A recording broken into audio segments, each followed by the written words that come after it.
Hey everyone, this is Dr. Zimmerman. Today I want to talk about the symptoms of SIBO, which is small intestinal bacterial overgrowth.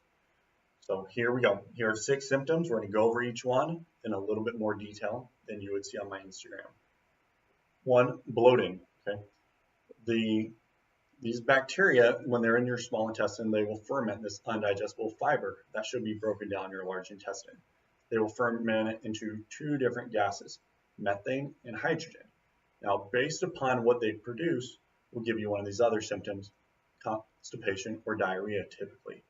So if you're a female and you're like, okay, I feel like I'm pregnant and I know I'm not pregnant when I eat food, that's the bloating, very common. And even guys, of course, we know you're not pregnant, but feel like you're pregnant when you eat certain foods, it's the SIBO. 2, lots of gas production, okay? Just nasty, foul smelling gas.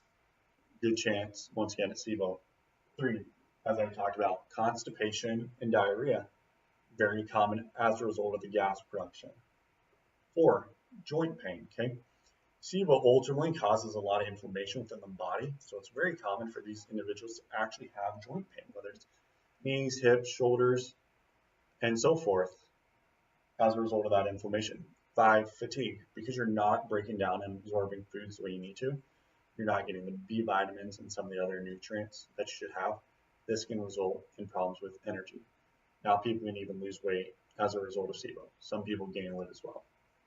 And then 6, as we've talked about a little bit, malabsorption. Okay, the bacteria in your large intestine should be helping produce some B vitamins, helping with the absorption of your fat-soluble vitamins such as A, D, K, and E. Okay.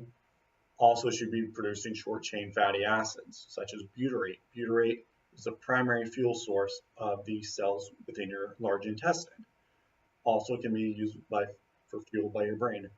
Beyond that, butyrate actually is key in providing tolerance within our immune system and helping regulate that within the gut to help with things such as food sensitivities. Okay? So these are 6 very common symptoms of SIBO.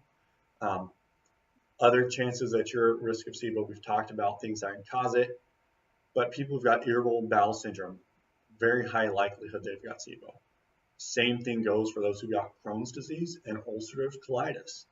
SIBO is a very big issue in those individuals because it keeps them in a chronic inflammatory state, and that's why you're doing prednisone and other steroids trying to reduce the inflammation, but you can't truly get any real success because you have to get the underlying cause of that inflammation and the immune dysregulation taken care of. Hopefully you learned something in this video. Here are 6 very common symptoms of SIBO. If there's a specific topic you'd like me to cover in the future, please let me know and I'll get something created for you. All right,